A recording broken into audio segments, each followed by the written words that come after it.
Hi, welcome to the Aftermath Tales. Ready for a new story? Very well, let's begin. Let me start with a question. What would you do if a family member overstayed in your house and treated your family and home like shit? Hold that thought. You'll understand why I'm asking by the end of this story. My name is Rick Thompson. I'm 45 years old, third-generation farmer on land my grandfather cleared with his own hands. I run a small farm in the heartland with my wife Miranda, who's 41, and our two boys, Brandon, 16, and Robbie, 7. We inherited this place from my grandfather, and it's not fancy, but it's ours. It's home. 3 years ago, I thought I had the perfect life. Simple. Peaceful. Happy. I was wrong. 3 years. 3 goddamn years. Let me tell you exactly how my life went from peaceful farmland to living hell, and why I'm about to wage war on my own flesh and blood. It was a Saturday morning in early spring, the kind where the air smells like promise and fresh earth. I was sitting at my kitchen table with a steaming cup of coffee, watching what I thought was the perfect morning unfold. Brandon, quit hogging the syrup, my youngest, Robbie, hollered from across the table. At 7, everything was still a competition to him. There's a whole bottle, dummy, Brandon shot back, all 16 years of teenage wisdom dripping with condescension. He was in that phase where every word out of his mouth was either a complaint or an eye roll.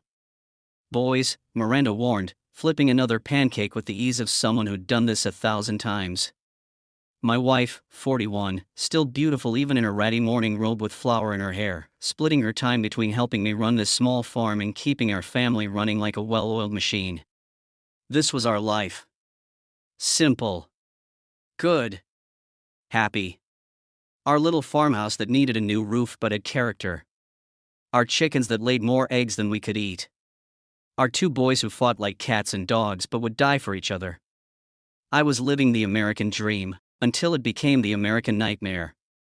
Then came the knock. Not a polite tap or the friendly rapping of neighbors stopping by with gossip. No, this was an aggressive bang bang bang that rattled our front door and made the coffee slosh in my mug. I knew that knock. Rick! It's me, Damian. Open up, buddy. My brother. 2 years older, supposedly wiser. The golden child who always landed on his feet, until he didn't.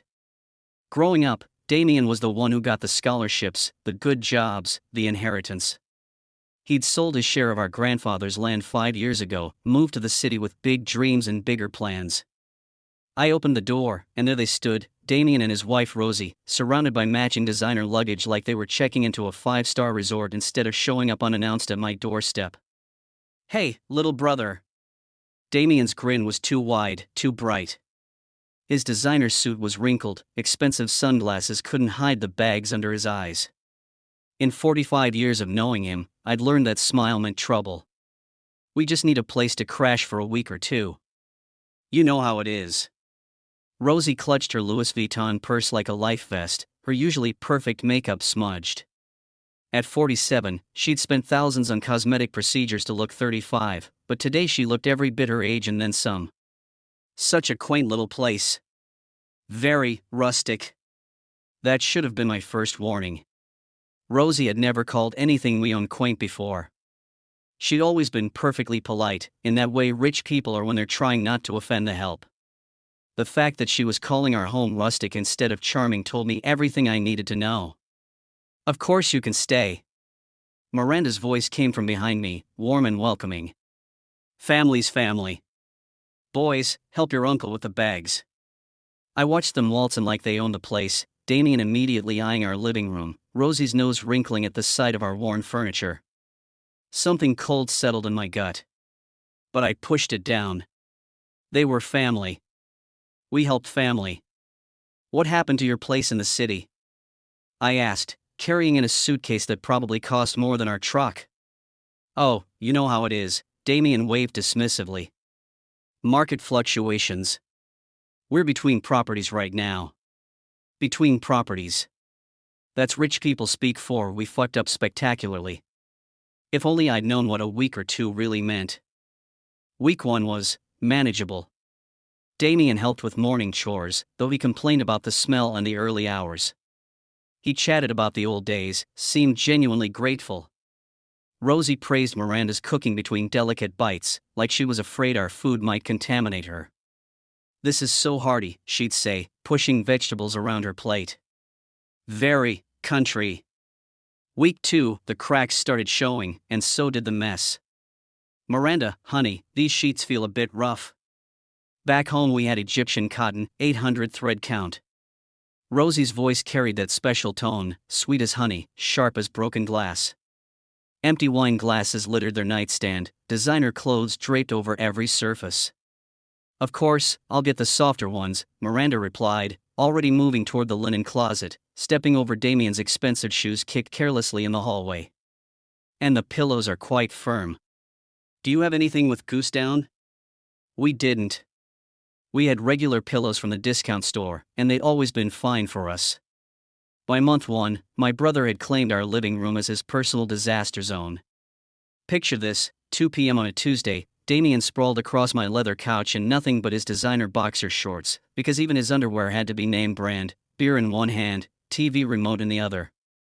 Empty bottles lined the coffee table, pizza boxes stacked in the corner, magazines scattered across the floor like confetti. "That quarterback couldn't hit water if he fell out of a boat," he bellowed at the screen. "Miranda! Another beer!" "Not please, not when you get a chance." Just Miranda. Like she was his personal servant. Rosie was no better. She turned our guest bathroom into a luxury spa, expensive skincare products covering every surface, wet towels dropped wherever she stepped out of the shower, makeup smeared on mirror and counter, hair clogging the drain. Our house had become their house. Our clean, organized home now looked like a tornado had hit it. Every morning I'd wake up to dishes piled in the sink, food spilled on counters, muddy shoes tracked through the house, clothes left wherever they were removed. Our routines revolved around their comfort, our cleaning schedule around their mess. And somehow, without anyone saying it out loud, Miranda had become their personal maid. "The bathroom needs attention again," Rosie would announce, standing in the doorway with her arms crossed while mascara dripped down her mirror. "There's a ring in the tub, and someone left water spots everywhere." The someone was her. It was always her. Wet towels on the floor, hair products spilled on the counter, empty shampoo bottles left in the shower. "Brandon, doesn't your mother teach you to close cabinets?" Damian would snap when my son grabbed a glass of water, ignoring the fact that he'd left 3 cabinet doors open and crumbs all over the counter after his midnight snack raid. "Robbie, darling, inside voices please," Rosie would chide when my 7-year-old got excited about something. I watched it all happening, telling myself it was temporary. Telling myself we were helping family get back on their feet. Telling myself that surely, any day now, they'd announce they'd found a place of their own. But every conversation about apartments ended with excuses. "The market's crazy right now. Everything's so expensive. We just need a little more time." Month 3 arrived. Then 6. Then 9. God, I was an idiot. The truth came up by accident, the way truth often does.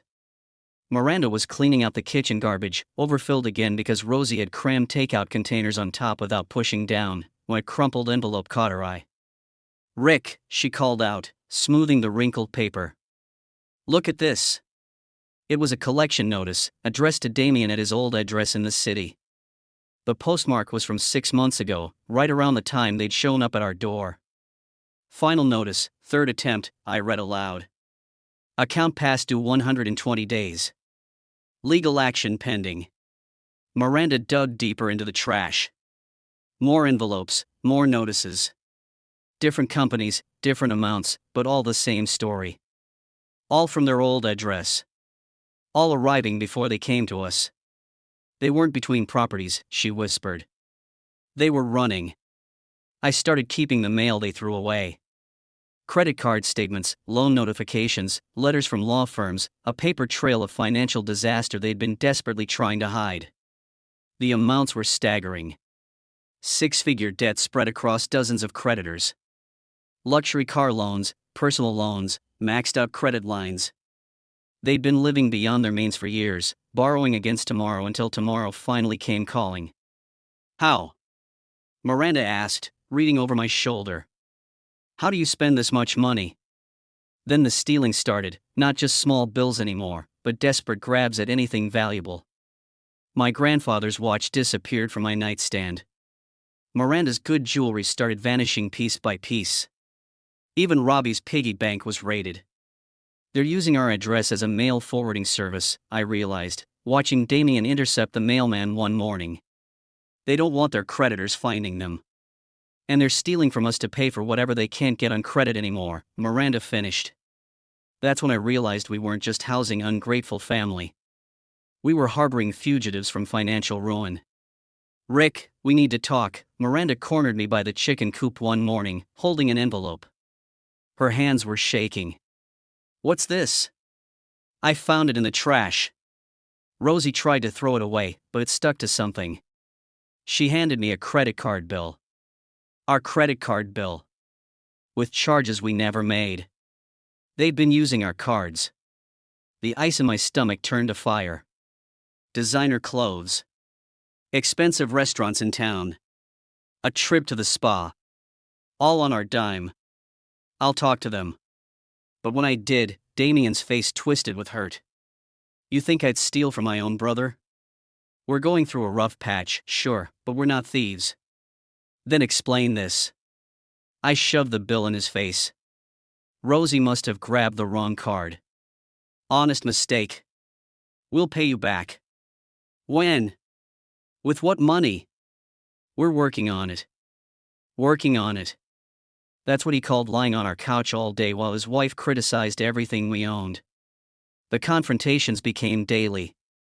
Small ones, big ones, whispered arguments in the barn, heated exchanges in the kitchen.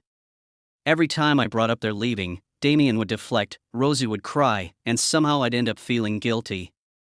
Don't we have a right to be here? Damian would ask. Don't family take care of each other? But the mess was more than physical. These two had turned our peaceful home into a war zone. Brandon started spending all his time in his room not just to avoid their criticism, but to escape the constant disaster they created. He'd peek out his door, see the living room buried under their mess, and retreat back to the only clean space left in the house. Dad, can we talk? He asked one evening, closing his bedroom door behind us like he was afraid they'd overhear. What's up, son? I hate them. I hate them so much it physically hurts. Brandon. No, Dad, listen. His voice cracked with barely contained rage. It's not just the criticism. They've destroyed our house. I come home from school, and there's crap everywhere. They use every dish, every towel, and leave everything for Mom to clean.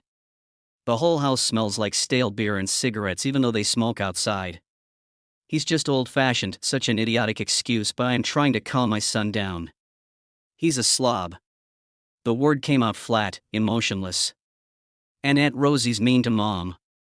She makes these huge messes and then complains that the house isn't clean enough. Yesterday, I saw her spill pasta sauce all over the counter and just walk away. Mom spent an hour cleaning tomato sauce out of the wood grain. I wanted to deny it, but I couldn't. I'd seen it too. Yesterday, she made Mom clean the bathroom 3 times because there was a speck of dust on the windowsill. But you know what she didn't clean? The hairball she left in the drain, the makeup she smeared all over the sink, the wet towel she dropped on the floor. Mom spent 3 hours in there because of one speck of dust while Rosie destroyed it every time she used it. That night, I found Miranda in the shower fully clothed, sobbing. She didn't even hear me come in. And then came the day that broke my heart completely and finally pushed Miranda past her limit. Robbie bounced into the kitchen after school, clutching a drawing. His teacher had sent a note saying it was good enough to enter in a statewide competition. Look what I made! His eyes shone with pride. My teacher says it's really good! Rosie barely glanced up from painting her nails. Oh, sweetie, that's unique. Maybe stick to things you're good at. Art isn't for everyone. But my teacher said. Teachers have to say nice things, darling. It's their job. You wouldn't want to embarrass yourself entering a real competition. I watched my son's face start to crumble, and that's when Miranda snapped. Rosie! Her voice cut through the kitchen like a knife. That's enough. Rosie looked up, surprised. I'm just being honest. No, you're being cruel to a 7-year-old. Miranda's hands were shaking as she snatched the drawing from Robbie's tiny fist. Robbie, this is beautiful. We're putting it on the fridge right now, and you are absolutely entering that competition. But Aunt Rosie said. Aunt Rosie doesn't know what she's talking about, I growled, my voice low and dangerous. Your art is amazing, buddy. It's just finger painting, Rosie muttered. It's not finger painting, Miranda shot back. And even if it was, so what? He's 7. And his teacher, an actual art teacher, thinks it's competition worthy. Robbie was looking between us, tears threatening. I knelt down to his level. You know what, son? Let's frame this one and put it in the living room. Right over the couch. I stared pointedly at Damian's usual spot, and Rosie got the message loud and clear. I didn't mean to hurt his feelings, she said, but the damage was done.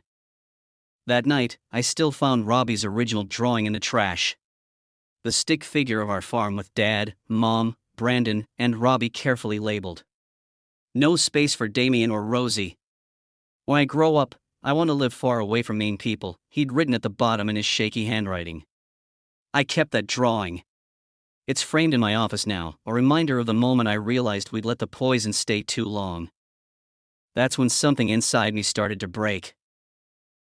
The barn has always been my sanctuary. The smell of hay, the sound of nothing but wind and distant crickets. It's where I go to think, to plan, to recover from the day. I was fixing a fence post when Miranda found me 3 days after the drawing incident. I knew immediately something was wrong. She didn't cry often, farm wives don't have that luxury, but her whole body was shaking with rage. I can't do this anymore, Rick. What happened?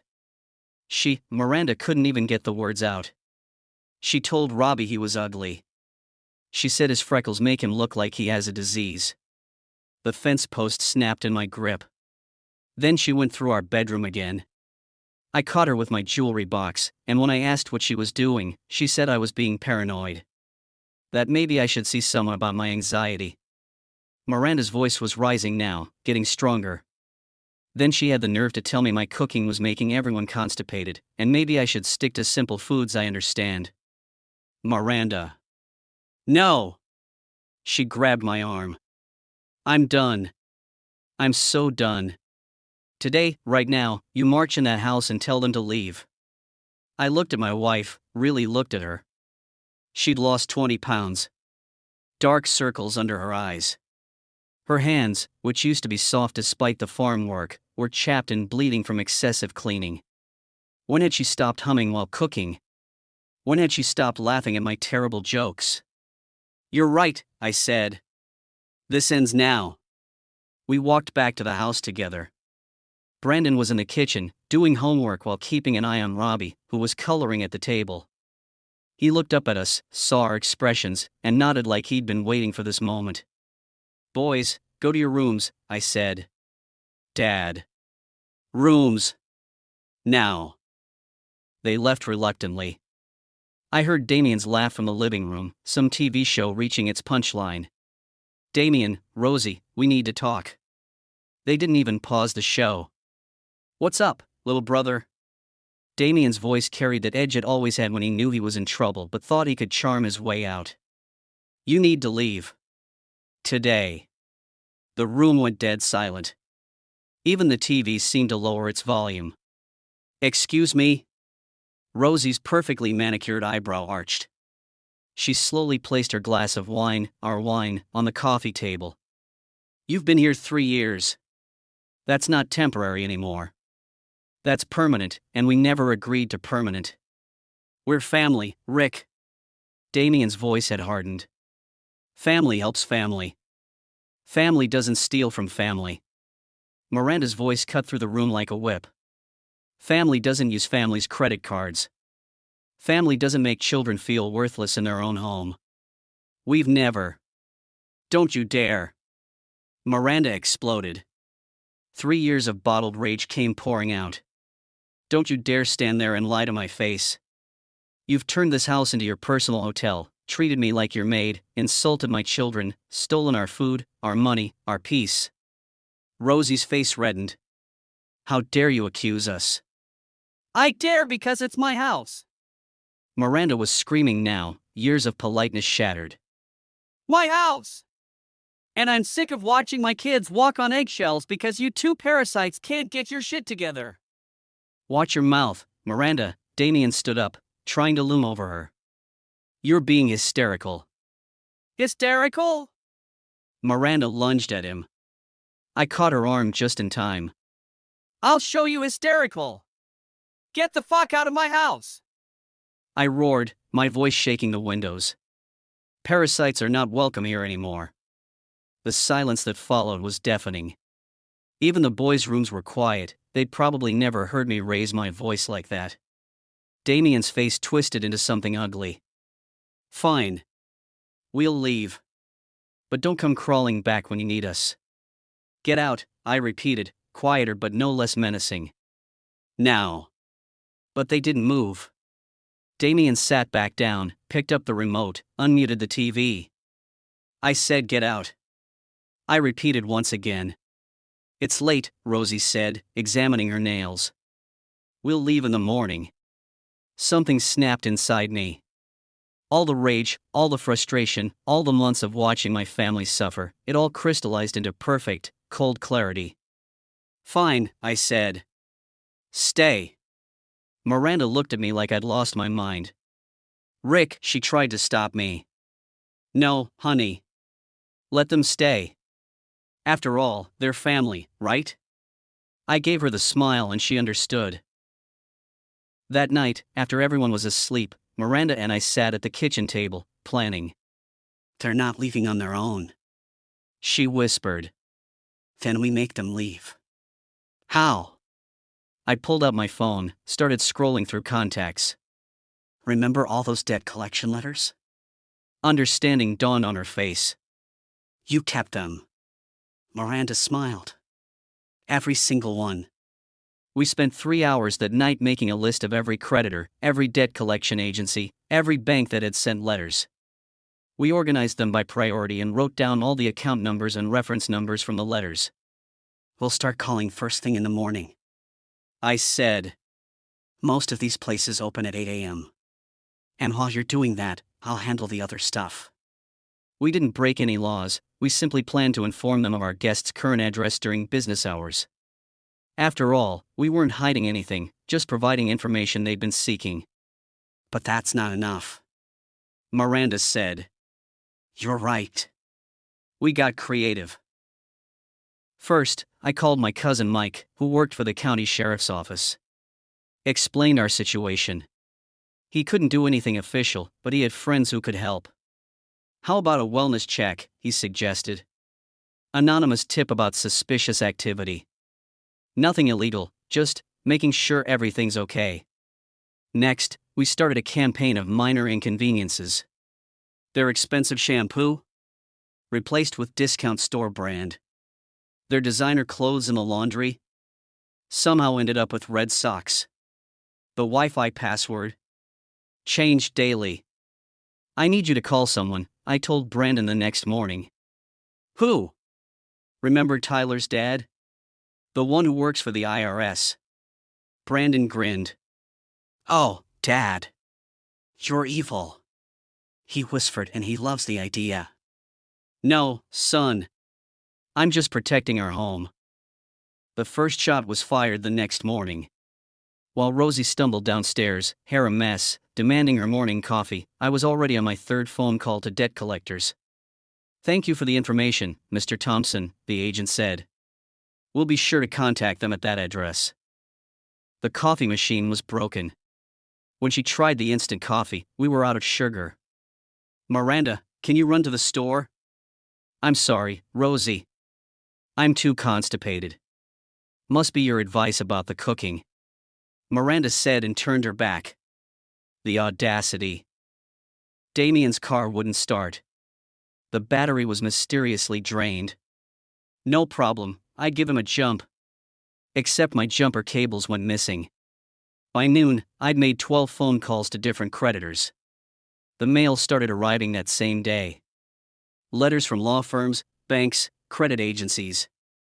All addressed to our house. "Damian," I called out sweetly, "you have some mail." I watched his face go white as he shuffled through the envelopes. "Problems?" I asked innocently. "Nothing I can't handle." The sheriff's deputy arrived 2 days later. We had a report of some unusual activity. "Just checking in." I invited him in, offered coffee, made sure Damian and Rosie saw him writing in his notebook. "Everything seems fine here," the deputy said loudly. "But we'll be keeping an eye on the area. Lots of reports of fraud in the county lately." The house started falling apart in small ways. The hot water heater developed issues.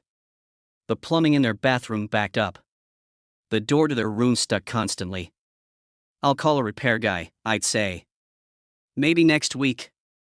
But the coup de grace came from an unexpected source. Little Robbie, sweet 7-year-old Robbie, had apparently been listening. One afternoon, I heard him on the phone in the kitchen.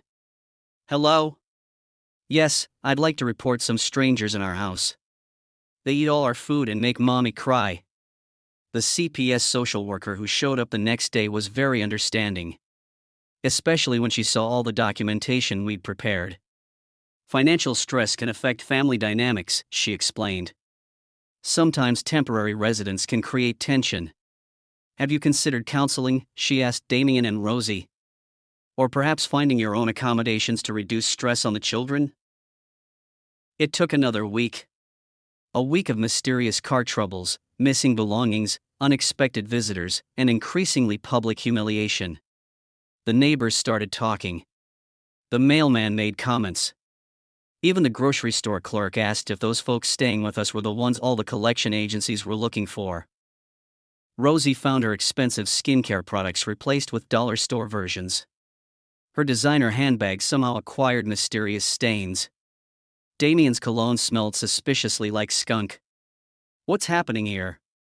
Rosie demanded, finding another ruined dress. "I don't know," Miranda said sweetly.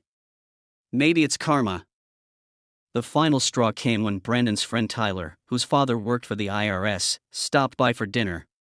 Very loudly, he mentioned how his dad was investigating some major tax fraud cases in the area. "Apparently, some people have been claiming false addresses for years," Tyler announced, making sure everyone could hear. "Dad says they're really cracking down. Could face serious jail time." I watched all the color drain from Damian's face. That evening, they packed in silence. No more excuses, no more delays. They moved through the house like ghosts, gathering their things, avoiding eye contact. At the door, Damian turned back. "You orchestrated all of this, didn't you?" "I protected my family," I said simply. "Something you never learned to do." "We're still family, Rick." "No. Family respects boundaries. Family contributes. Family helps without being asked and leaves when it's time. You're just parasites who share my DNA." Rosie had tears in her eyes, not of sadness, but anger. "You'll regret this." "The only thing I regret is not doing it sooner." 2 months later, we still get occasional collection calls. I always politely redirect them to Damian's new address in the city, a studio apartment above a dry cleaner, which we found out about through strategic Facebook stalking. The house feels different now. Lighter. Like we can breathe again. The boys' laughter fills the rooms instead of tension. Miranda hums while she cooks and sometimes catches me staring at her like I'm seeing her for the first time again. "Dad, look!" Robbie burst through the kitchen door yesterday, waving a blue ribbon. "First place in the art competition. That's amazing, buddy. Let's put it on the fridge." "Right next to Mom's jam labels and Brandon's honor roll certificate," he said, carefully arranging his prize.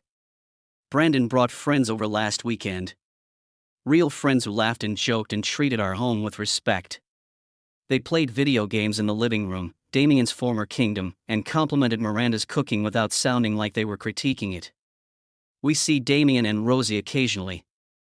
They found jobs, she's working retail, he's doing landscaping. They visit for holidays now, but they stay in a hotel in town. The visits are short, polite, and end with everyone going to their separate homes. Last Sunday, after a particularly nice family dinner where Damian actually helped with dishes and Rosie complimented the kids without backhanded insults, I walked them to their car. "Thank you for dinner," Damian said. There was something in his voice, not quite an apology, but an acknowledgement. "You're welcome. See you at Christmas." As I watched their taillights disappear down our driveway, Miranda joined me, wrapping her arms around my waist. "Regrets?" she asked. "About forcing them out?" "Hell no. About the way we did it?" I thought about it. The manipulation, the petty revenge, the orchestrated misery we'd put them through. "Sometimes you have to fight dirty to save something clean," I said finally. They turned our kindness into weakness. We just showed them the difference. "The boys learned something important," she said. "What's that?" "That family means protecting each other, even from other family. That boundaries matter. That kindness has limits." I kissed the top of her head. "You think we taught them to be ruthless?" "I think we taught them to be strong." 6 months have passed now.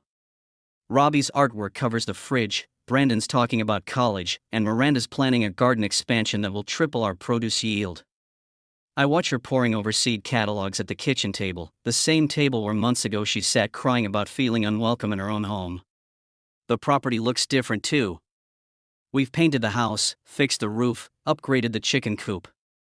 All with money that wasn't being siphoned off by ungrateful houseguests. Sometimes people ask if I feel bad about how things ended with Damian and Rosie. About the psychological warfare, the manipulation, the systematic dismantling of their comfort in our home. And you know what? I don't. Not even a little. Because here's what I learned: there's a difference between being family and being a doormat. There's a difference between helping someone and enabling them. And sometimes, the most loving thing you can do is refuse to let someone destroy what you've built. If you enjoyed this video, hit that like button and drop a comment below. Don't forget to follow for more content just like this. Thanks for watching. Catch you next time.